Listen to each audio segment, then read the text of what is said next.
નમસ્કાર દર્શક મિત્રો, મહામંથનમાં આપ સૌનું સ્વાગત કરું છું। વડીલોને તમે કહેતા સાંભળ્યા જ હશે કે ભણ્યો પણ ગણ્યો નહીં। ભણવાથી વ્યક્તિ સંસ્કાર, વિવેક, નમ્રતા, દયા, પ્રેમ જેવા અનેક સદગુણો મેળવે છે।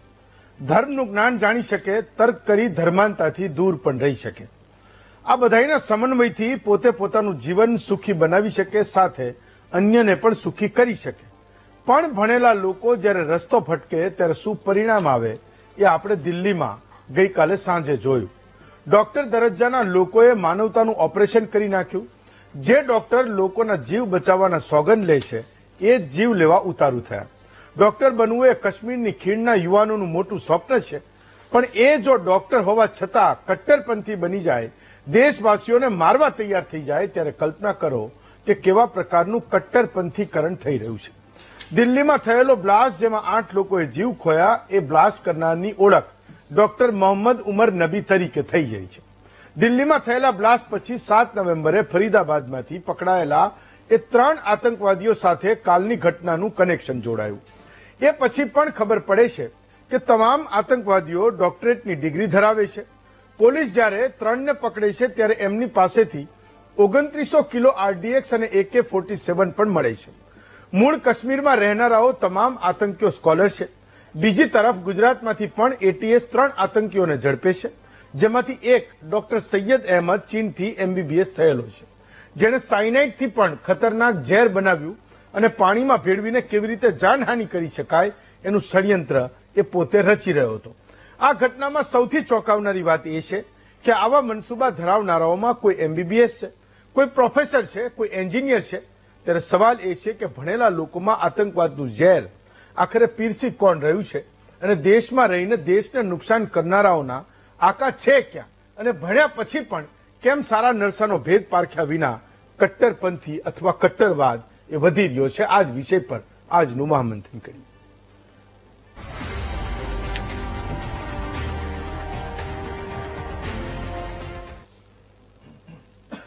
તો એ વાત હવે કન્ફર્મ છે કે દિલ્હીના લાલ કિલ્લાની સામે જે બોમ્બ બ્લાસ્ટ થયો ને એમાં 12 લોકોના જે જીવ ગયા, એ બ્લાસ્ટ કરનારો વ્યક્તિ એ ડોક્ટર ઉમર મોહમ્મદ શ્રીનગરમાંથી MBBSની ડિગ્રી પછી એ MD થયો। કાશ્મીરથી એ દિલ્હી આવ્યો અને આ ઘટનાને એણે અંજામ આપ્યો, જ્યાં એ કટ્ટરપંથી ડોક્ટરના ગ્રુપમાં એ ભળી ગયો અને લગભગ એ ઘટનાને 24 કલાક થયા છે ત્યારે એ ખબર પડી ચૂકી છે કે એ ડોક્ટર ઉમર મોહમ્મદ જ હતો કે જે એ કારમાં હતો, ચાલુ કારમાં એણે બોમ્બ બ્લાસ્ટ કર્યો અને જેના કારણે 12 લોકોના મોત થયા અને 20 થી વધુ લોકો એ ઘાયલ થયા છે। શ્રીનગર પોલીસ અને હરિયાણાની પોલીસ જ્યારે એના 3 સાથી ડોક્ટરોની ધરપકડ કરતી હતી, એ વખતે એને ખબર પડી ગઈ કે હવે મારો પણ વારો છે, હું પણ પકડાઈ જવાનો છું। તો એને લાલ કિલ્લાની સામે ચાલુ કારે એ બોમ્બ બ્લાસ્ટ કર્યો। એવું કહે છે કે આપાધાપીમાં કોઈ પણ પ્લાન વિના એણે એ બ્લાસ્ટ લગભગ 350 કિલો એ વિસ્ફોટક સામગ્રી સાથે કારમાં બ્લાસ્ટ થયો। એની આજુબાજુની કાર બધી ઉડી ગઈ। કેટલાક લોકોના મોત થયા અને ઈજાગ્રસ્તો પણ થયા। એમાંથી પણ ઘણા બધા જીવન મરણ વચ્ચે એ અત્યારે તો ઝોલા ખાઈ રહ્યા છે। એ પોતે પણ ડોક્ટર હતો। આતંકવાદની આ ઘટનામાં એક લેડી પકડાઈ છે, એનું નામ ડોક્ટર શાહીન શાહિદ છે। એ પોતે ઉત્તર પ્રદેશની રહેવાસી છે। પાકિસ્તાનના આતંકવાદી સંગઠન જૈશ એ મોહમ્મદની ભારતમાં એ મહિલા વિંગ કમાન્ડર હતી। એનું કામ એવી મહિલાઓની ભરતી કરવાનું હતું કે જે ક્યાંક ભટકી શકે એમ હોય અને દેશમાં આતંકવાદી ઘટનાઓને અંજામ આપી શકે એમ હોય, એનું કામ આપણા દેશમાં એ હતું। એ પણ ડોક્ટર છે। 3000 કિલો વિસ્ફોટક સામગ્રી મળી, એમાં એક ઇમામ પણ સામેલ છે, જેના ઘરેથી 2500 કિલો એમોનિયમ નાઇટ્રેટ એ મળ્યું છે। આનો ઉપયોગ ખાતર બનાવવા માટે થાય છે, પણ જો કોઈ એવા હાથોમાં આ એમોનિયમ નાઇટ્રેટ ચડી જાય તો એનો અંજામ શું આવે એ દિલ્હીમાં આપણે જોયું। અને એના સિવાય 2900 કિલો આ વિસ્ફોટક સામગ્રી હરિયાણા અને શ્રીનગરની પોલીસે સંયુક્ત ઓપરેશન કરીને અત્યાર સુધીમાં એ પકડી લીધી છે। તો છેલ્લા 3 દિવસની આ ઘટનાઓ છે। આ બાજુ એ દિલ્હી, હરિયાણા, શ્રીનગરમાં જે કંઈ બન્યું એની સાથે સાથે રવિવારે આપણે ત્યાં એક આતંકવાદી વિશે એન્ટી ટેરરિસ્ટ સ્ક્વોડના ડીવાયએસપી ચૌધરીને એવી બાતમી મળી કે એક આતંકવાદી હૈદરાબાદથી કાર લઈને એ અમદાવાદ આવી રહ્યો છે. અડાલજ ટોલ નાકા પાસે આ લોકોએ જાપ્તો ગોઠવો, પકડી લીધો. એને પકડ્યો તો એની કારમાંથી 4 કિલો જેટલું એ રાઇઝિન નામનું એક કેમિકલ મળ્યું. એવું કહે છે કે એરંડિયાનું જે તેલ નીકળે એના પછી એરંડીના જે એ ખાલી ખોખા વધે એની એક નાનકડી એવી એક ગૃહ ઉદ્યોગ જેવી પ્રોસેસ છે અને એનાથી એવું ઝેર બને છે કે માત્ર એક નાનો કણ પણ જો વ્યક્તિના શરીરમાં જાય તો એનું કામ તમામ એ જ સમયે થઈ જાય. આવું 4 કિલો જેવું તત્વ એની પાસેથી મળ્યું. એના સિવાય એને ખૂબ મોટો જથ્થો ક્યાંક સંગ્રહી રાખ્યો છે. એ પણ એને એન્ટી ટેરરિસ્ટ સ્ક્વોડના એ અધિકારીઓને એને કીધું, જે લોકો એની પૂછપરછ કરી રહ્યા છે, જેના રિમાન્ડ લઈ રહ્યા છે, એને માહિતી આપી કે એને બીજું પણ ઘણું બધું મટીરિયલ એ ખરીદીને રાખ્યું છે. પણ આ એની સાથે એની કારમાંથી મળ્યું. 2 પિસ્ટલ મળી, 30 કારતૂસ મળ્યા. અહીંયા એ આવ્યો એની પહેલા યુપીના 2 લોકો એ હથિયારોની એક સામગ્રીનો એક મોટું બોક્સ એ કલોલમાં કોઈ એવી અજાણી જગ્યાએ મૂકીને એ બનાસકાંઠા બાજુ જતા રહ્યા હતા. એ મૂળ રાજસ્થાનમાંથી એ હથિયારો લઈને ગુજરાતમાં પ્રવેશ્યા હતા. કોઈક એવી જગ્યાએ એને કલોલમાં મૂકી દીધા જ્યાંથી આ ભાઈ જે ડોક્ટર છે હૈદરાબાદનો એને એ હથિયાર એ ઉઠાવવાના હતા. આ બધાની વચ્ચે પોલીસે એ તમામને અત્યાર સુધી પકડી લીધા છે. એમાંનો એક વ્યક્તિ જે મેં કીધું ઉમર મોહમ્મદ એ એક બચી ગયો, જેણે આ બ્લાસ્ટ આપાધાપીમાં ત્યાં કર્યો અને ગઈકાલે જે ઘટના ઘટી એ આપણી સામે છે. આ કન્ટેક્સમાં જોવાની વાત એ છે કે આમાંના તમામ ડોક્ટર્સ આજે ગુજરાતના કોઈ નાના એવા ગામડામાં કોઈ મા બાપનું સપનું હોય, દીકરા દીકરીનું સપનું હોય એનું ડોક્ટર થવાનું, એ ભણવા માટેની સૌથી એક ઉચ્ચ કક્ષાની વાત કઈ છે કે ભાઈ શું થવું છે? તો કે ડોક્ટર થવું છે. એ આજની એક પરંપરા છે.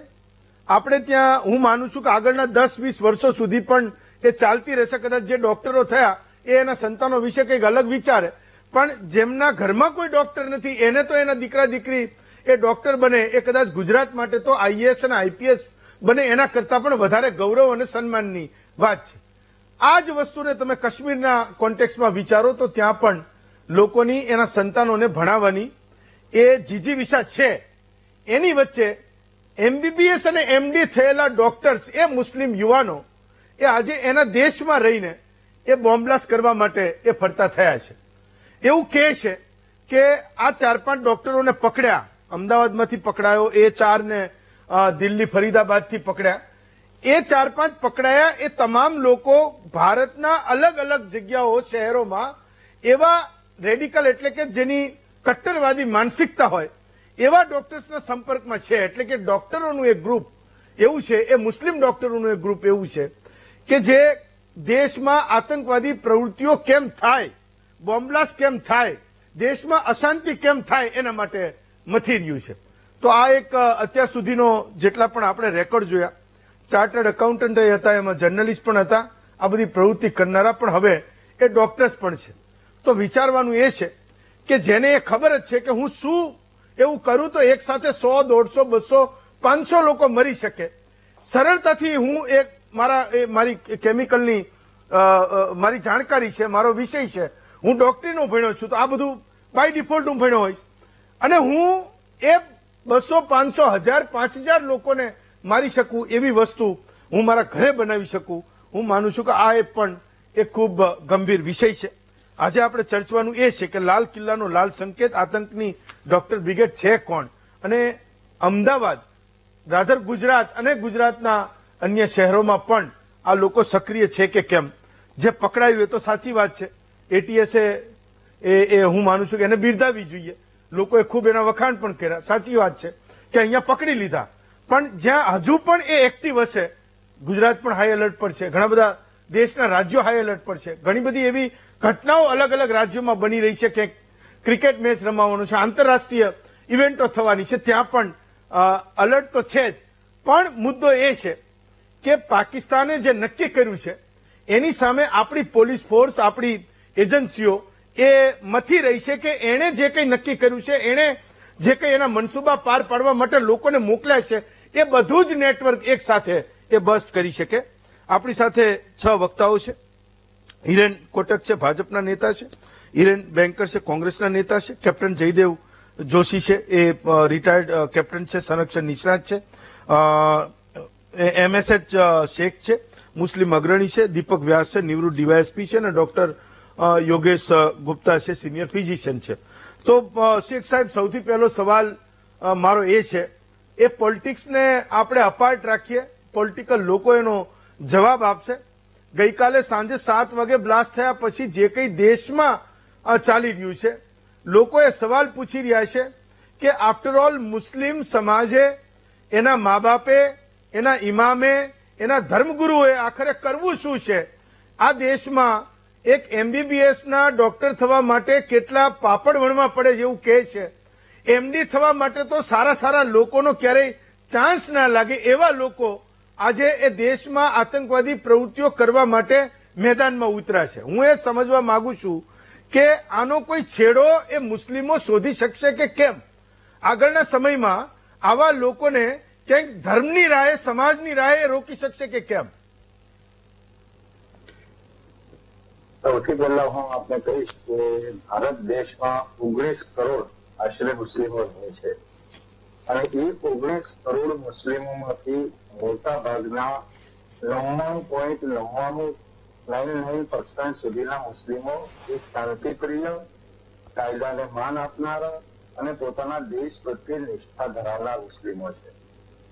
હા, એકાદ બે આવા કોઈક તત્વો કે કોઈક આવા માથા પરેલ માણસો કટ્ટરવાદી વિચારસરણીના ભ્રમમાં આવીને કોઈ ખોટું કામ કરે તો તેનું આડ સમગ્ર સમાજ સામે મૂકી શકાય નહીં.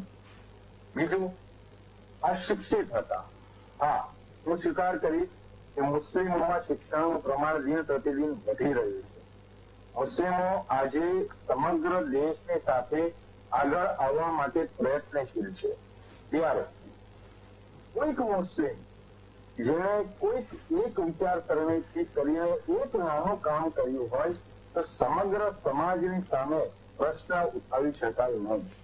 આજે ઘણા ડોક્ટરો છે, એ ડોક્ટરો પોતાના પૈસા માટે લોકોની કિડનીઓ બદલી નાખવાનું, ખોટા ઓપરેશન કરવાનું, સામાજિક રીતે લોકોની આરોગ્ય સાથે ચેડા કરવાનું કામ પણ કરી ચૂક્યા છે.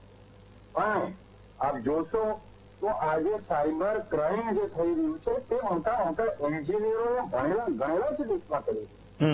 તો શિક્ષા આવવાથી માણસ સુધરી જાય અને માણસ એકદમ પોતાની નિષ્ઠા, નિયત અને પોતાનું આચાર વિચાર શુદ્ધ થઈ જાય, એ આજના સમાજના અંદર તો પોસિબલ દેખાતું નથી. આપણે શિક્ષા જરૂર જોઈએ છે, પરંતુ નૈતિક અધિપતન પણ જોયું છે, એ કોઈ પણ સમાજ હોય. હું ફક્ત મુસ્લિમ સમાજની વાત કરવા, મુસ્લિમ અગ્રણી તરીકે નહીં, મુદ્દો મારો એ હતો કે માનો કે પુલવામામાં બ્લાસ્ટ થાય તો એ જ લોકો છે. તમે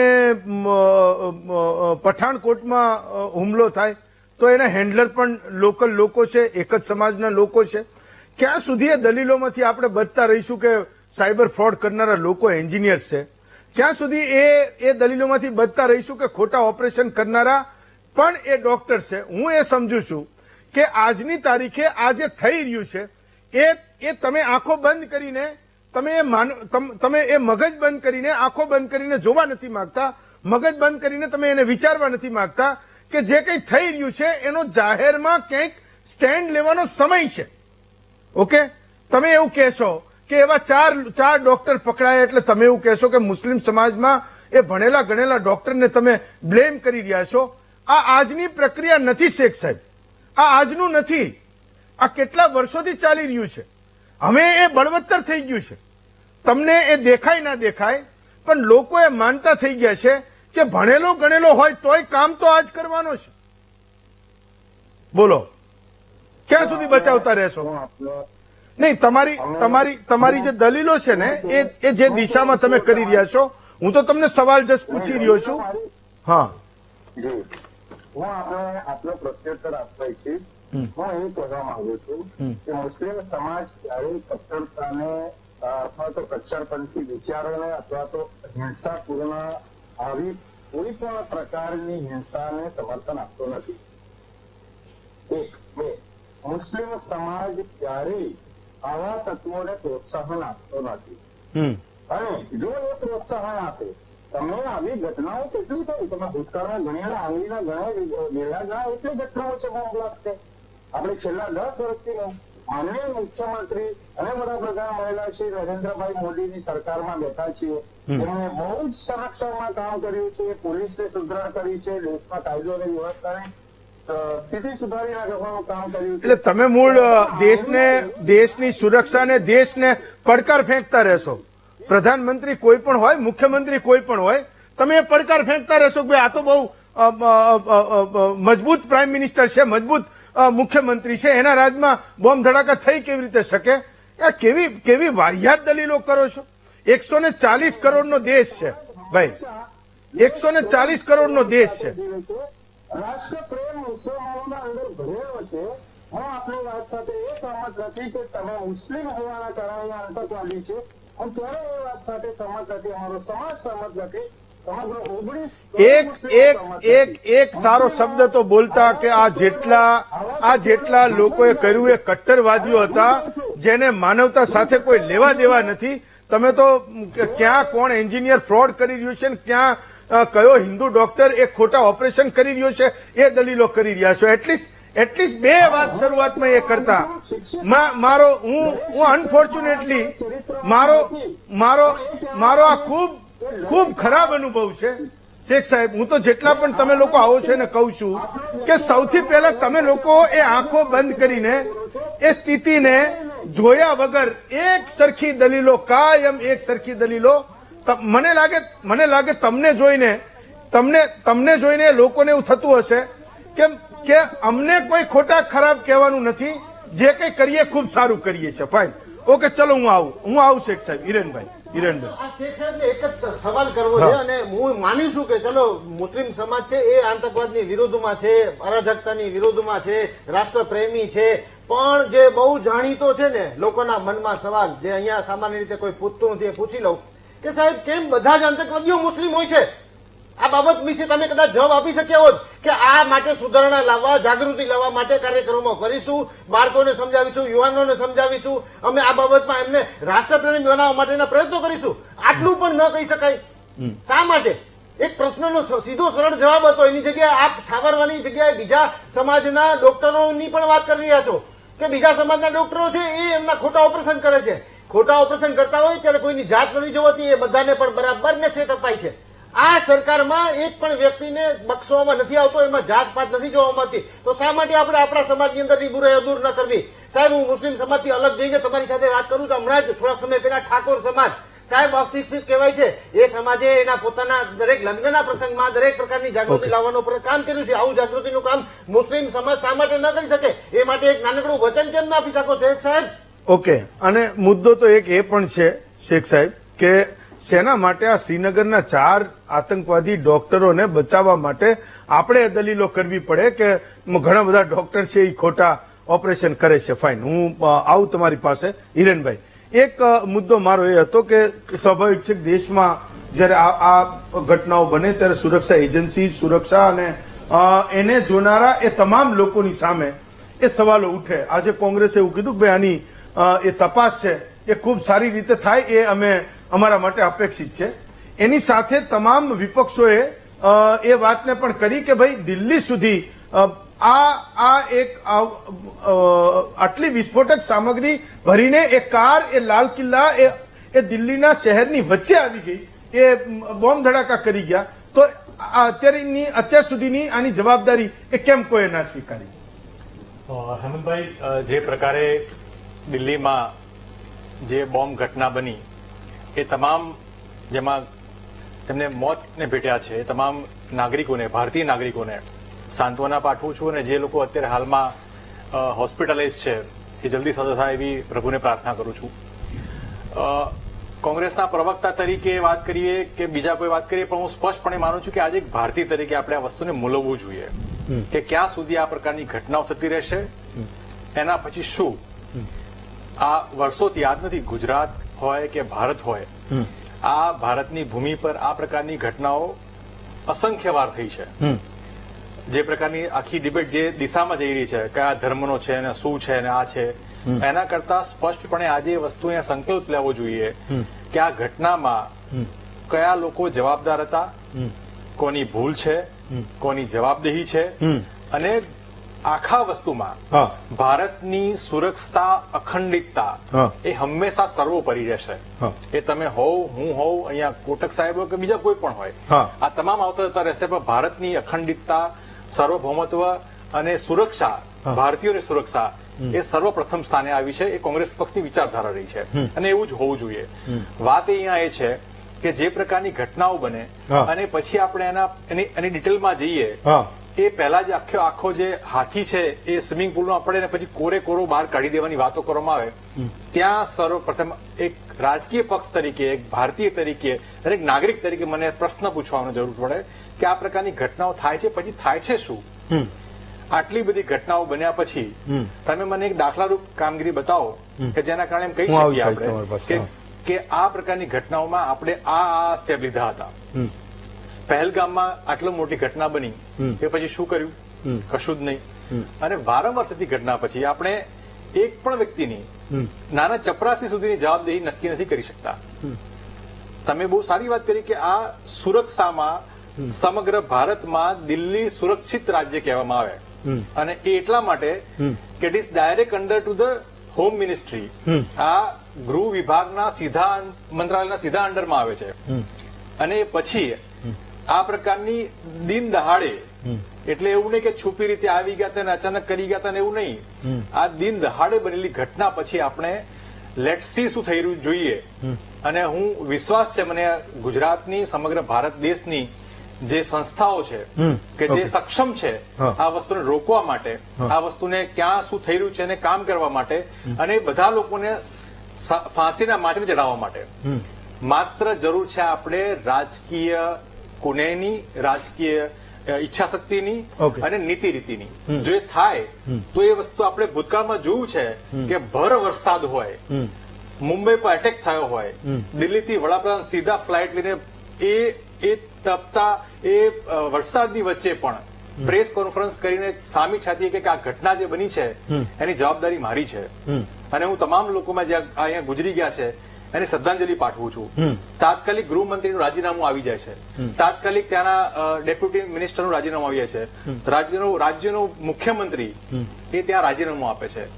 એ કંઈક સંવેદન, નૈતિકતા જે કહી શકાય, હેમંતભાઈ, નૈતિકતા આપણામાં હોવી જોઈએ. નૈતિકતાનો એ પાઠ એ આપણે ભૂતકાળમાં ભણ્યા છીએ, અને એ અત્યારે ક્યાંક જોવા મળતું નથી. અને સુરક્ષા, આજે ભારતની સુરક્ષા, નાગરિકોની સુરક્ષા એ નેવે મૂકી છે. ફાઇન. હિરેનભાઈ, તમારે એનો જવાબ આપવાનો હતો. હું આવું છું. હા, તમે તમારી વાત કમ્પ્લીટ કરો પહેલા. મારે હિરેનભાઈની વાતનો નિચોડ એટલે એમને નીતિ રીતિ, રાજકીય ઈચ્છા શક્તિ અને ખાસ કરીને નૈતિકતા, એ ત્રણ મુદ્દે એમણે એમની વાત કરી છે. એનો નિચોડ આ બને છે. પણ આપણે જયારે પણ એમને ઉલ્લેખ કર્યા એ તમામ બનાવોમાં, એટલે પુલવામાની ઘટના હોય કે પહેલગામની ઘટના હોય, આ બધી જ ઘટનાઓમાં શું પગલા લીધા એવો જે સવાલ કર્યો, એ મને લાગે છે જે રીતે સ્ટેચ્યુ ઓફ યુનિટી ક્યારે કોંગ્રેસના નથી ગયા એવી જ રીતે આ ચેનલો અહીંથી બહાર આખો દેશ જાણે. અહીંયા વન બાય વન, માથાકૂટની કોઈ પણ વન બાય વન હું આવીશ, બધા પાસે આવીશ. હા, તમારી વાત પૂરી કરો. એક્ઝેક્ટલી. એટલે આ પ્રોબ્લેમ એટલો છે કે આપણે કેમેરાની પેલી તરફ જઈને પણ આ જોવાનું છે. આપણે બતાવ્યું છે કે સાહેબ આપણે જે રીતે ઓપરેશન સિંદૂર કર્યું છે, જે રીતે નસે નસ પાકિસ્તાનની ખેંચી લીધી છે, એક પણ આતંકવાદીને છોડવામાં નથી. ઝીરો ટોલરન્સ એટલે કેવું છે કે ઝીરો ટોલરન્સ એટલે આપણે કલ્પિટ સામે પણ આપણે ઝીરો ટોલરન્સ છે, ઇન્વોલ્વ છે એના માટે પણ આપણે ઝીરો ટોલરન્સ છે, અને જે લોકો છે એમાં જવાબદાર છે એ તમામ સાથે ઝીરો ટોલરન્સ છે. એટલે જે જવાબદાર હશે એમની પણ આપણે બરાબર નસ ખેંચીએ છીએ. અને બરોબર આ કેટલા બધા બનાવો, મારી પાસે 20 બનાવોની યાદી છે જેમાં આપણે આતંકવાદી બનાવોને ખૂબ જ કડક હાથે જામી દીધા છે. હમણાં છેલ્લા એક જ વર્ષની વાત. હું સમજી ગયો. હું કેસ બાય કેસ પણ તમારી પાસે આવીશ. હિરેનભાઈ, તમારી પાસે પણ આવીશ. કેપ્ટન જયદેવ જોશી, એક સવાલ મને એ હતો કે જ્યારે રવિવારે જ્યારે એક આતંકવાદી અહીંયા પકડાયો, બેને બનાસકાંઠાથી એટીએસ લઈ આવી, એ વખતે એવું હતું કે ભાઈ અહીંયા કોઈક એ હથિયારોની ડિલિવરી એને કરી રહ્યું છે, આ લોકો અહીંથી લઈ લેશે અને પછી એનું દેશના કોઈ ભાગમાં એ આતંકવાદી કૃત્ય કરવાનો એનો મનસૂબો કંઈક હશે.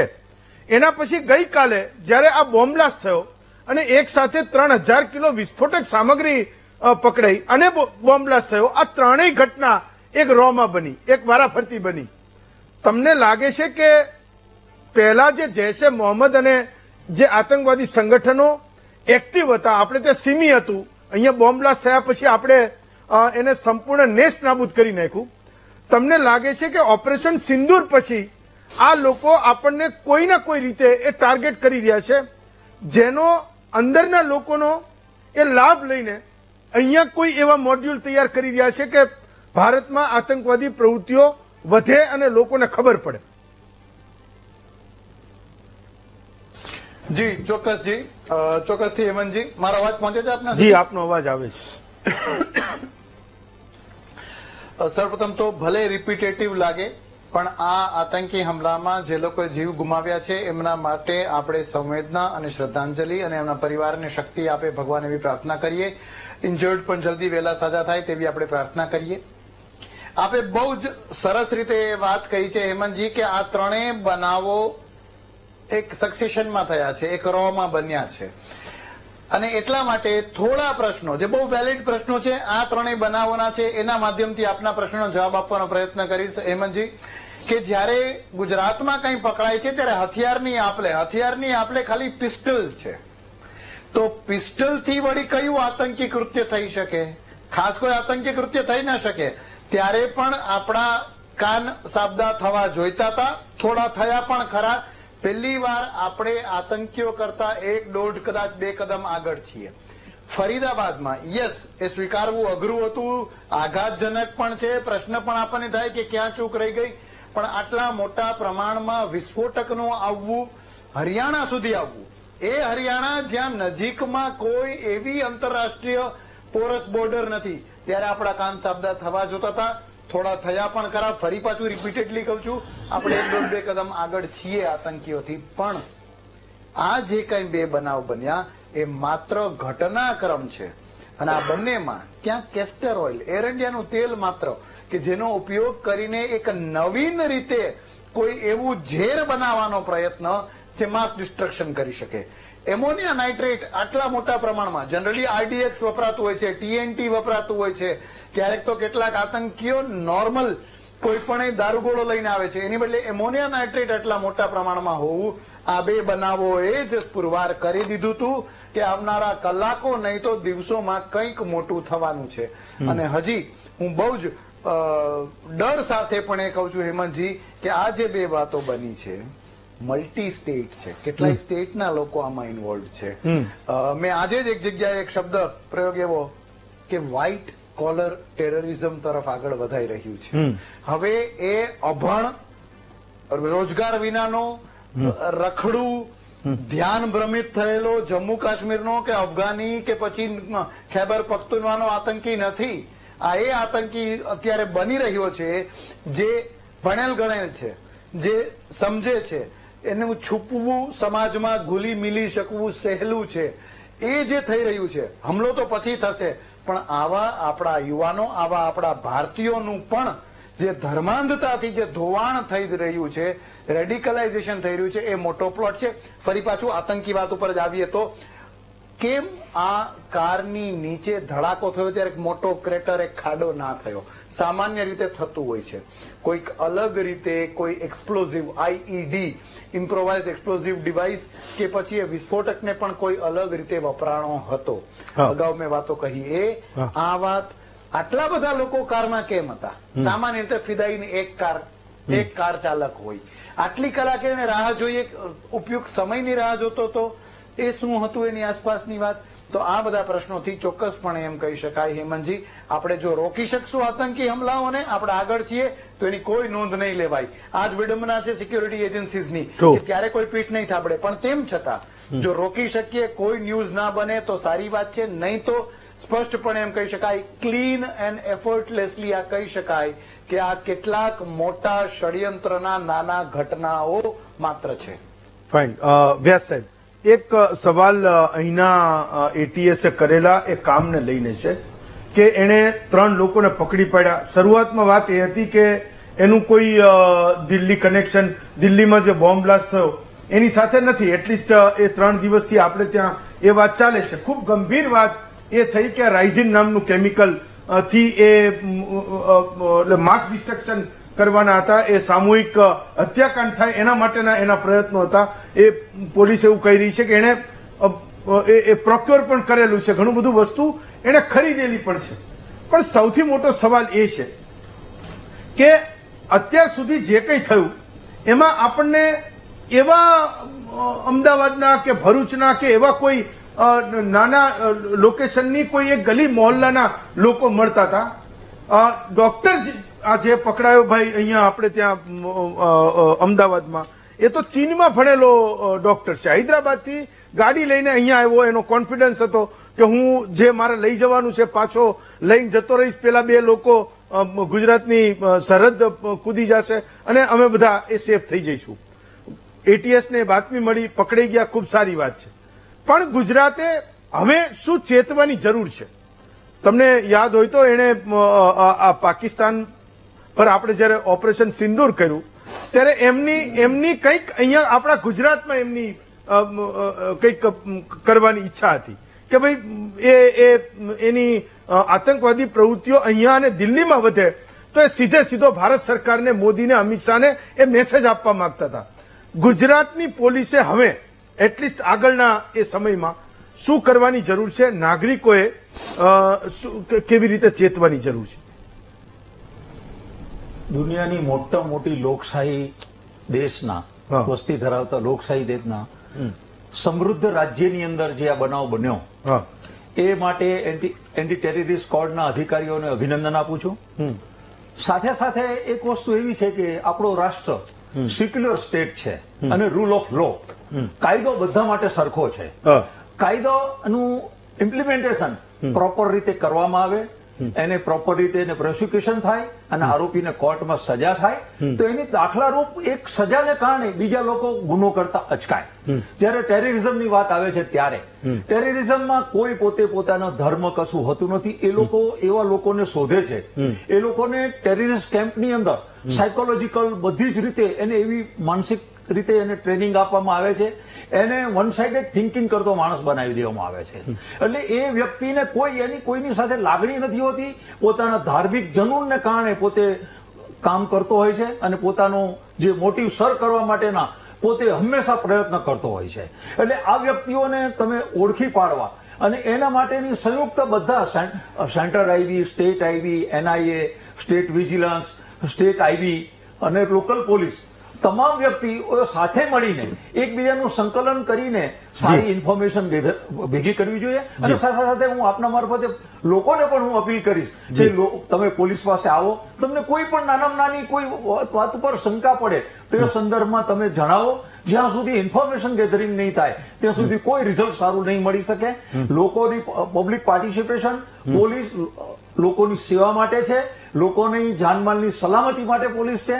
આજે આ બનાવ બન્યો નથી, જે દિલ્હીનો બનાવ બન્યો છે, તો એની અંદર કેટલા બધા લોકોના હૃદયને આઘાત લાગ્યો હશે એ મહેસૂસ કરવાનો સબ્જેક્ટ છે, એના શબ્દ ન હોઈ શકે. એટલે આપણે જયારે વાત કરીએ છીએ ત્યારે public participation is very important. બધા સાથે મળીને એક કોઈ પણ પ્રકારના જ્ઞાતિવાદને કે કોઈ પણ પ્રકારના પક્ષાપક્ષીને ધ્યાનમાં રાખીને ફક્ત રાષ્ટ્રપ્રેમને, રાષ્ટ્રહિતને ધ્યાનમાં રાખીને સકારાત્મક પ્રયાસ કરવો જોઈએ કે જેથી આપણો દેશ વિશ્વની અંદર ત્રીજા વિશ્વના દેશ તરીકે ઓળખાય છે. એ આપણા દેશને પ્રથમ વિશ્વના દેશની હરોળમાં લઈ જવા માટેનો આપણે બધાએ સાથે મળીને સહિયારો પ્રયાસ કરવો જોઈએ, એ મારી અંગત માનવું છે અને આપણે ગુજારીશ છે. ફાઇન, ચલો ગુપ્તા સાહેબ, એ એક સવાલ અમદાવાદના સંદર્ભમાં એ હતો કે પોલીસે એવું કીધું કે 4 લીટર ઓઇલ એને મળ્યું.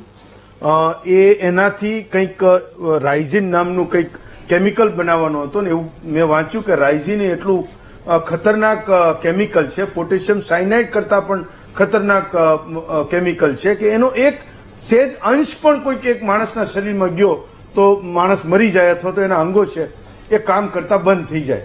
શું ખરેખર કોઈ પણ વ્યક્તિ આ પ્રકારનું કેમિકલ જેની ડોક્ટરીની સમજ છે એ ઘરે બનાવી નાખે ને લોકોને મારી નાખે? સૌથી મોટી દહેશતની ડરની વાત તો એ છે કે ભાઈ એ હૈદરાબાદથી અહીંયા આવ્યો તો હથિયાર લેવા આવ્યો તો એ વાત તો બરાબર છે, પણ એટીએસને જે મળ્યું છે એ આગળ જતા એજન્સી, સરકારો, એ તમામ નાગરિકોના પ્રોટેક્શન માટે મતતું આપણું આખું નેટવર્ક, એને આ મુદ્દાને ખૂબ ગંભીરતાથી લેવાની જરૂર છે.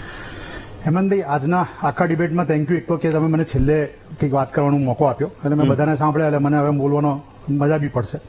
પણ તમારા આ સવાલના છે 2 મુદ્દા છે. હવે આપણે 2 રીતે ડિવાઈડ કરીએ.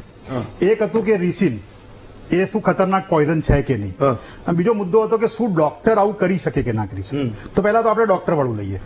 હું તમને એક બહુ જ કોન્ફિડન્ટલી આ વસ્તુ કહી શકું છું કે ડોક્ટર નહીં, સારામાં સારો ભણેલો માણસ છે ને, નૈતિકતા 0 હોય ને, આ રેડિકલાઇઝેશન, બ્રેન વોશ, આ બધું દૂરની વાત છે. નૈતિકતા 0 હોય ને તો આ કરી શકે, અને એ જ કરી શકે. હવે તમે સમજો કેમ કહું છું આ વસ્તુ. કોઈ અભણ માણસ જેને આ વસ્તુ નોલેજ જ ના હોય કે આમાંથી ઝેર બની શકે, આમાંથી તેલ બની શકે, બિયામાંથી ઝેર બને, આ બને તે બને, અભણ માણસ તો કરવાનો નથી ને, એ ભણેલો ગણેલો માણસ જ કરવાનો. હવે બીજો મુદ્દો એક સમજો તમે.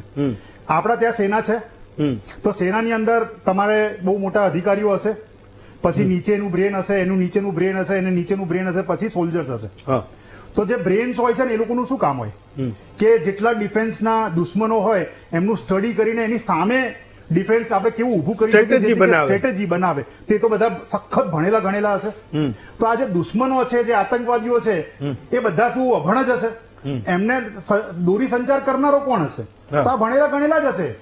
હું તમને એક્ઝામ્પલ આપું, અને આ એક્ઝામ્પલ બહુ અત્યારે બધા લોકોને ખબર છે. ઓસામા બિન લાદેન શું હતો? એન્જિનિયર હતો. જવાહરી શું હતો?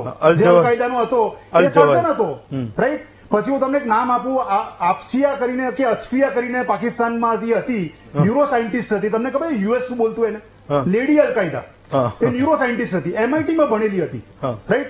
એટલે હું તમને જ્યાં 4-5 નામ આપું છું ને, એવા તમને હજારો નામ મળી રહેશે જે ગ્રેડેડ ટેરરિસ્ટ છે, જે આ સ્ટ્રેટેજીસ તૈયાર કરે છે કે માસ ડેથ અને માસ કેઝ્યુઅલ્ટી નાના પાયે કરીને, નાની વસ્તુ કરીને બી કેવી રીતે કરી શકીએ. બંદૂક લઈને તો અભણ માણસ નીકળી પડે, પથ્થર મારો અભણ માણસ કરી પડે, તોપ ગોળો અભણ માણસ કરી શકે, પણ એનાથી તો 5-10 જણા મળશે ને. માસ કેઝ્યુઅલ્ટી કરનારો તો હંમેશા ભણતર વાળો જ હશે. એ પછી ડોક્ટર હોય, એન્જિનિયર હોય, જર્નલિસ્ટ હોય, કોઈ પણ હોય, એ ભણતર વાળો જ માણસ હશે. તમે ઇતિહાસ ઉપાડી લો સાહેબ. હવે બીજો સવાલ તમારો આવ્યો, તો જયારે 1908 ની અંદર નોબેલ પ્રાઇઝ, આ તમને ખબર છે, આ રિસિનના એન્ટીબોડીને કેમિકલ સ્ટ્રક્ચર માટે 1908 માં એક સાયન્ટિસ્ટને નોબેલ પ્રાઇઝ મળ્યો હતો. હવે જયારે નોબેલ પ્રાઇઝ મળ્યો હતો ત્યારે એને ખબર નહોતી કે જે સાયન્ટિસ્ટોને, જે ડોક્ટર આ રિસિન અને કેસ્ટર ઓઇલના બીન્સમાંથી કેન્સરની થેરેપી બનાવવા માટે મથતા હશે ને, ત્યારે આ ટેરરિસ્ટો રિસિનને પોઈઝન બનાવવા માટે મથતા હશે. કેમ કે એ ચોપડામાં ક્યાંકથી એ સાયન્ટિસ્ટે બિચારા લખી દીધેલું કે જયારે હું ઉંદરડા પર તપાસ કરી ત્યારે એનું પાવડરના કારણે કે એના બીન્સના કારણે ઉંદરડું મરી ગયું. એટલે ઓલા ટેરરિસ્ટ, જે ભણતર વાળા ટેરરિસ્ટ હોય ને, એને શું થાય કે બસ આનાથી આપણે લોકોને મારીએ. તો તમારો સવાલ કે ડોક્ટર કરી શકે, ડોક્ટર અને સાયન્ટિસ્ટો જ કરી શકે, જે લોકોમાં નૈતિકતા ના હોય. રેડિકલાઇઝેશન અને બ્રેન વોશની જરૂર નથી. મારા ઘરમાં મારા પપ્પા જયારે કામ કરીને ઘરે આવતા ને, તો એમને જોઈને હું શીખતો. મારા દાદા ઘરે કરીને આવતા ને તો હું જોઈને શીખતો. જેના ઘરોની અંદર ખાલી ને ખાલી માનસિકતા ટેરરિસ્ટની ચાલતી હોય, એ બાળક ભણી પણ લે ને તો એને બ્રેન વોશ કરવો, રેડિકલાઇઝ કરવો બહુ ઇઝી છે. ભણ્યા પછીથી રેડિકલાઇઝ ના કરી શકો તમે એને. હું આજે ડોક્ટરી કરી લઉં ને તો અત્યારે કોઈની બાપની તાકાત નથી મને રેડિકલાઇઝ કરી જાય, કેમ કે હું ભણી ચુક્યો છું. પણ હું ભણ્યો પહેલાનું રેડિકલાઇઝેશન મારા ઘરની ભણ્યા પછી તો એટલીસ્ટ ભણ્યા પછી તમે જયારે એ સર્વિસમાં જાઓ છો, હું હજુ પણ એ વસ્તુ માનવા તૈયાર નથી. હજી કહું છું રાધર આ ડોક્ટરોનું એવું કોઈ નેટવર્ક હોઈ શકે. શેખ સાહેબના જે શબ્દો છે ને એને તમને લઉં. જે નૈતિકતા ગુમાયેલા માણસો હોય ને, એ કિડની વેચી કાઢે, એ ખોટા ઓપરેશનો કરી નાખે, પણ જે લોકોને માસ કેઝ્યુઅલ્ટીઝ કરવા માટે ડોક્ટરી કરી હોય કે સાયન્ટિસ્ટ બન્યા હોય, એના પછી તો એ ડ્રેડેડ બની જાય, એ વધારે પડતા ખૂંખાર બની જાય. તમે ઇતિહાસ ઉપાડી લો. એટલે મારો કહેવાનો મિનિંગ એ છે કે આપણા સરકારે, આપણા લોકોએ હવે જાગવાની જરૂર છે. એ માનસિકતા કેળવવાનું બંધ કરી દો કે અભણ માણસો ટેરરિસ્ટ છે. પણ આપણા સમાજની અંદર જ કેટલાક ગણેલા તો નહીં કહું, સોરી, ભણેલા લોકો પણ ટેરરિસ્ટ હોઈ શકે, અને એમના ઉપર હવે ધ્યાન આપવું જરૂરી છે.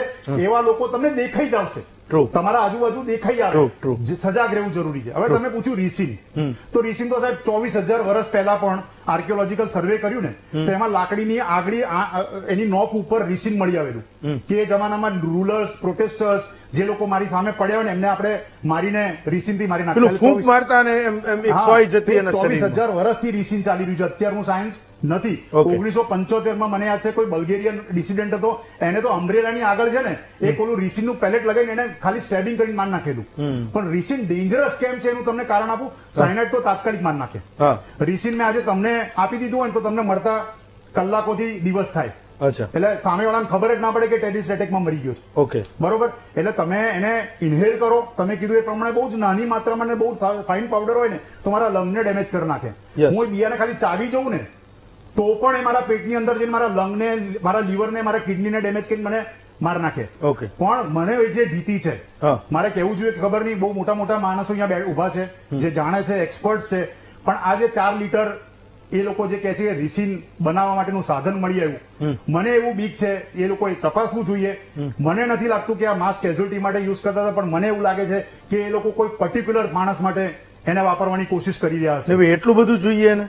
હું એટલું બધું જોઈએ નહીં, પણ એને બનાવવા માટેની પ્રક્રિયા તો કરવી પડે ને. હા. રીસિન થોડી મળી આવ્યું છે એની અંદર. ઓકે. તમે હા, જે હું આવું કીધું કે 4 આપણી લીટર મળ્યું છે, તેલ મળ્યું છે, હા. કે એનું કેમિકલ મળ્યું છે, હજી તો એને ફાઇનલ કરશે, એટલે એની તપાસ કરી પણ હું છે. એટલા માટે માનું છું આ વસ્તુ હા. કે રીસિન છે ને વર્ષોથી ક્યારેય બી માસ કેઝ્યુઅલ્ટી માટે પોસિબલ નથી વપરાઈ શકે. ઓકે. એનું કારણ આપું, 8 ટન જેટલું હું રીસિન હા. મારા 100 કિલોમીટર સ્ક્વેર એરિયાની અંદર ફૂંક એટલે હવામાં ઉડાડું ને હા. તો કદાચ 50% કેઝ્યુઅલ્ટી થાય. હા. એના કરતા ડેન્જરસ કેમિકલ્સ છે ઓકે. માસ કેઝ્યુઅલ્ટી માટે. ઓકે. પણ રીસિન હંમેશા નાના પાયે કોઈ પર્ટિક્યુલર માણસને કે કોઈ પર્ટિક્યુલર 4-5 જણને ઓકે. યુઝ કરવા માટે વર્ષોથી દહેશત ઓકે. માટે Maybe use કરવામાં કદાચ આ આવ્યું છે. નવો angle હોઈ બેરાક શકે. ઓબામામાં બી યુઝ કરવામાં આવ્યો હતો. હા. ડોનાલ્ડ ટ્રમ્પમાં બી યુઝ કરવામાં આવ્યો હતો. હા. ડોનાલ્ડ ટ્રમ્પને પડીકામાં મળ્યું હતું. એક્ઝેક્ટલી. સો હું એ જ કહેવા માંગુ છું કે આ વસ્તુમાં હજી આપણી સરકાર, અને હું એને સાહેબે કીધું એ પ્રમાણે ખરેખર તો મને સોરી ટુ સે શરમ આવે. હું કેવું નહોતો માંગતો, પણ પોલિટિકલ નહીં થવું, પણ મને શરમ આવે. હું છેલ્લા 2014 થી આ સરકારને જોઈ રહ્યો છું.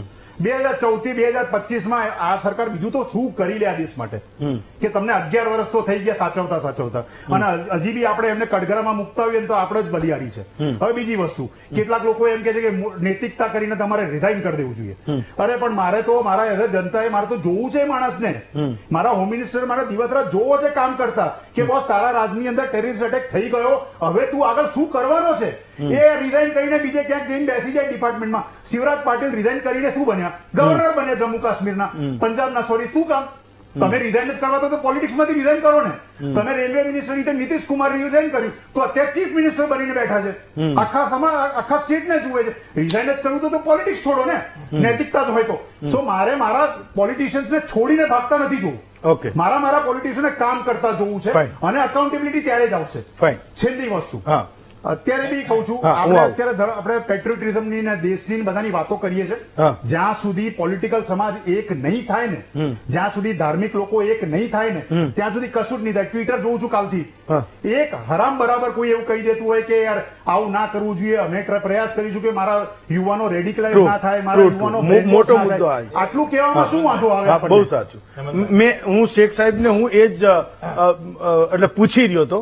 હા, હિરેનભાઈ, હું આવું એમની પાસે. હા, હિરેનભાઈ, એટલે સ્પષ્ટપણે ભારતીય તરીકે જેટલા તમે પોતે તમે કહી માનતા દીધી હો એ કે- દલીલ ફરી હોય તો ના સ્પષ્ટપણે, કરતા. ના. બીજી કોઈ દલીલ હોય તો કહો તો વાંધો ડિઝાઇન નહીં. વાળી વાતમાં હું સ્પષ્ટપણે માનું છું કે હા. સરકારમાં બેઠેલા વ્યક્તિની જવાબદારી નક્કી થવી જ જોઈએ. ઓકે. નાગરિક તરીકે જો રાજધાની સુરક્ષિત ના હોય હા. તો રાજધાની કેમ સુરક્ષિત નથી હા. એનો જવાબ આપવો જ જોઈએ. અને તમે ખાલી તમે જે સ્થાન પર બેઠા છો હા. એની જગ્યાએ બીજી કોઈ જવાબદારી નિભાવતો એમને કોઈ વાંધો નથી. મને વ્યક્તિગત એમના સાથે કોઈ તકલીફ નથી. પણ એમની જે નિષ્ફળતા છે એ નિષ્ફળતા પર તમારા કારણે થયેલી આ માનવીય તકલીફને એ તમારે સ્વીકારવી જ પડે. હું જેટલો ભારતીય છું, જેટલો નાગરિક છું અને જેટલા પ્રમાણે હું ભારત દેશને પ્રેમ કરું છું એટલા તમે કરતા બીજા બધા કરતા હશે. પણ એનો મતલબ એવો જરાય હું આવું, નથી ડોક્ટર. કે તમે તમારી સીટ પર જે બેસી જ રહો અને આ પ્રકારની જરૂરી થયા જ કરે. એક વખત, બે વખત, આજે પણ મને જવાબ આપો, પુલવામામાં જે લોકો મરી ગયા હતા, જે ગાડી ત્યાંથી આવી હતી એ ક્યાં ગઈ? ડીવાયએસપી ક્યાં ગયો અત્યારે હાલમાં? એ આરડીએક્સ ક્યાંથી આવ્યું હતું? આજે પણ એના સવાલો ભારતને નથી મળ્યા. કેમ નથી? સિંદૂર પર મને સલામ છે, એ સૈન્ય પર મને સલામ છે, એ આર્મી પર મને સલામ છે. એ 1962 આ જ આર્મી હતી જેને 90,000 લોકોને ઘૂંટણે કર્યા હતા. પણ એ આર્મીનો જસ લઈને તમે પાછળ નફરત તમારી જે ઓકે, નિષ્ફળતા ચાલો, છે એને એક મિનિટ વચ્ચે નહીં બોલો. એને તમે નિષ્ફળતાને તમે પૂરી કરો તમારી એક વાત. એક માંથી બીજે તમે જમ્પ કરો. છુપાવવાની વાત કરતા હો હા. એ ન થાય. આ એટલા માટે મારે કેવું પડશે, રાજધાનીમાં બન્યું છે સાહેબ. ઓકે. આ નાની મોટી ઘટના નથી, આ કોઈ પોલિટિકલ વાત જ Fine, નથી. ચલો, ઓકે. હિરેનભાઈ, મૂળ મુદ્દો હિરેનભાઈ, મુદ્દો એ છે કે તમે જયારે સામે હશો ત્યારે જે સવાલ એના હતા એ આજે તમારા હશે. બહુ સિમ્પલ, મારે તો એમના વાતનો સાર આપવો છે હા. કે એક પેલા ડોક્ટર ઉમર મોહમ્મદ છે ને એક આપણા ભાઈ હિરેનભાઈ પણ હમણાં ડોક્ટરેટ થયા છે, એટલે વિદ્વાન વ્યક્તિ જ છે, બહુ ખરેખર અભ્યાસ કરીને જ આવે છે. પણ એ અભ્યાસ કરવાની જે પદ્ધતિ છે ને એમાં ક્યાંક ને ક્યાંક મને પેલા ચાર્લ્સ ડાર્વિન યાદ આવે છે, જેને પેલી થિયરી ઉત્ક્રાંતિવાદનો. ઇવોલ્યુશન ઉત્ક્રાંતિવાદ એ થિયરી આપેલી કે મનુષ્ય કાળક્રમે વાનરમાંથી મનુષ્ય બન્યો, પણ પૂંછડી ઘસાઈ જવાથી કઈ મનુષ્ય નથી બની જવાતું. એના માટે કદાચ ગમે એટલા ભણેલા ડોક્ટર ગુપ્તાની વાત સાથે હું 100% સહેમત છું. બહુ સારી વાત કરી એમણે કે કોઈ વ્યક્તિ કદાચ બહુ જ બૌદ્ધિક બની જાય છે, કદાચ બહુ જ હોશિયાર હોય છે અને ખૂબ ભણી લે છે તો એનાથી એ મનુષ્ય પૂર્ણપણે બની જાય જરૂરી નથી. ઓકે. દિશા કઈ તમે પકડો છો ને એ બહુ અગત્યની વસ્તુ છે. મારા મિત્ર જે રીતે અત્યારે આ દલીલો કરી રહ્યા છે હજુ પણ એમણે વાત કરી 90,000 સૈનિકોને છોડી દીધા સાહેબ, એના બદલામાં 54 સાહેબ માત્ર આપણા 54 પાયલટો આજે પણ પાકિસ્તાનની જેલમાં છે. કોને ખબર છે એની સામે 54 સૈનિકોને પણ ના વાગ્યા, પણ શું એને છોડી દીધા. context શું છે? આ કોંગ્રેસની માનસિકતા, તમારી પણ 10 આ સ્થિતિના કારણે બંને દેશ અધોગતિમાં ધકેલાઈ ગયેલો. ગંભીર મુદ્દા ઉપર ઘણા બધા સવાલ સાહેબ, છે. હું માનું છું કે જ્યાં લાજવાનું છે ત્યાં ગાજે છે. Context જુદો છે. Fine. ઓકે, ચલો હું એક બ્રેક લઉં. હું સ્પષ્ટપણે માનું છું કે હા. આજનો જે મુદ્દો છે હા. એ રાષ્ટ્રની ચલો, સુરક્ષાનો fine, મુદ્દો okay. છે. અને- જે પ્રકારે ઘટનાઓ બની છે એને હા. કેમ નકારી શકાય, કેમ બચાવી શકાય એ વાત હોવી ચલો જોઈએ. ફાઇન. એની જગ્યાએ આપણે બીજી વાતો કરી રહ્યા હા, છીએ. નહીં કરી. એક બ્રેક લઈએ. હું પાટા ઉપર લાવું પાછો એક બ્રેક લઈએ. બ્રેક પછી પાછા આવીએ. હું માનું છું કે જે ચર્ચા જે દિશામાં થવાની હતી એ જ દિશામાં આપણે જઈશું. એક બ્રેક લઈએ.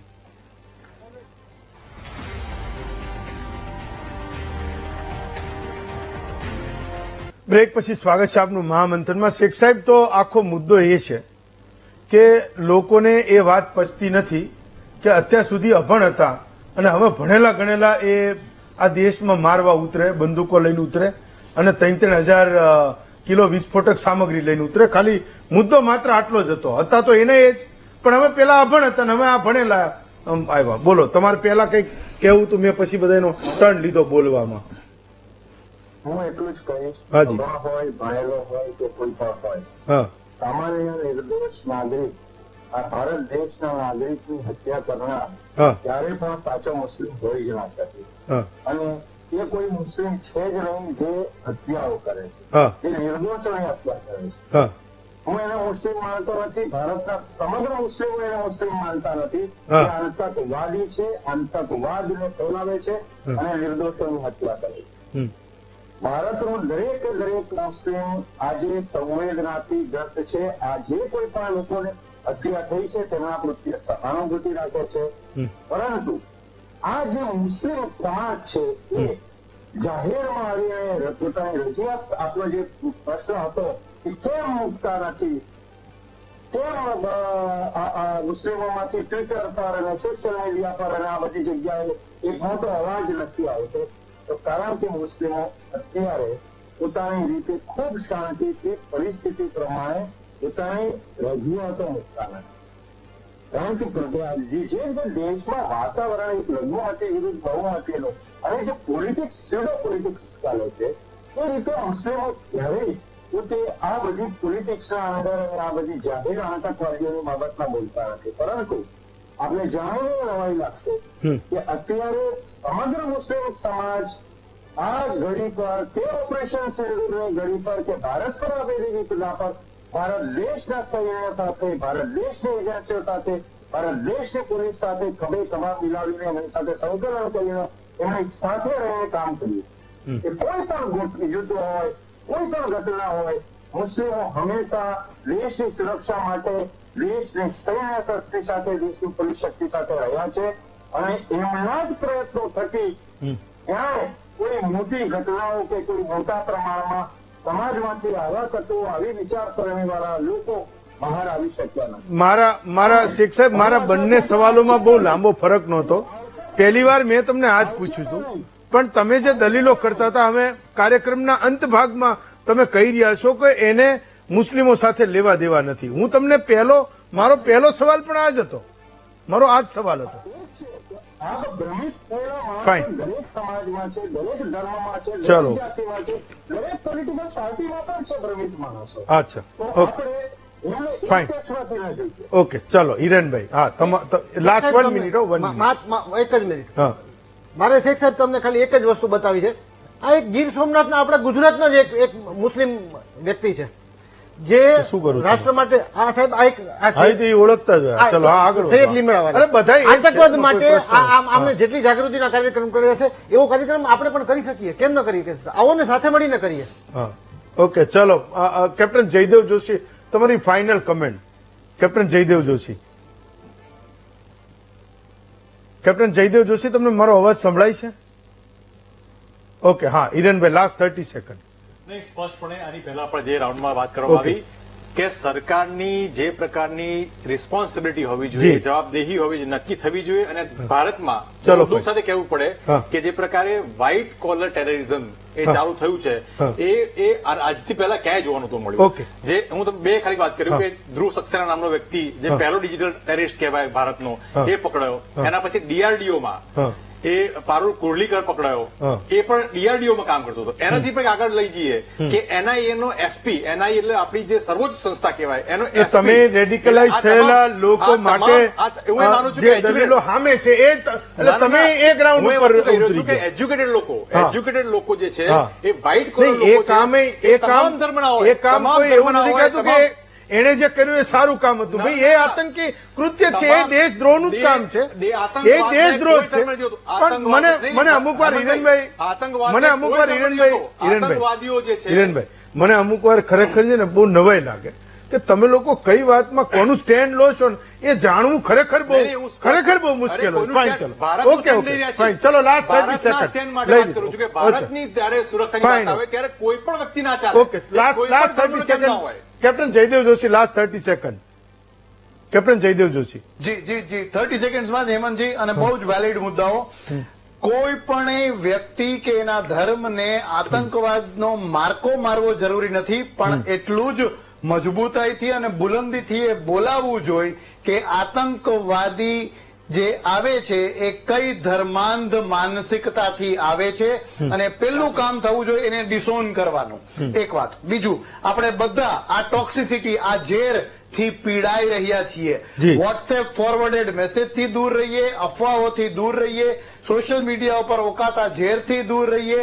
આતંકી છે એ દેશનો દુશ્મન છે, એના ઉપર કામ કરીએ. અને બધી વાતો કોકના રાજીનામા માંગવા કે પછી કોઈ સુરક્ષા એજન્સી પર સવાલ કરવા એની પહેલા જૈસે કરવું જોઈએ. સારી લોકશાહીમાં આ બધું થવું જોઈએ, પણ એની પહેલા આપણે નાગરિક ધર્મનું પાલન કરતા આપણા ફોર્સિસના આંખ અને કાન બનીએ. ફાઇન, ચલો હિરેનભાઈ, Hiren Banker, captain Jaydev Joshi, MS Sheikh સાહેબ, દીપકભાઈ અને ડોક્ટર ગુપ્તા, 6 વક્તાઓનો ખૂબ ખૂબ આભાર માનું છું. આપણું રાજ્ય સુરક્ષિત રહે, દેશ સુરક્ષિત રહે એ અભ્યર્થના સાથે આજે મને રજા આપશો. આવતીકાલે ફરી મળીશું આપના વધુ એક નવા મુદ્દા સાથે.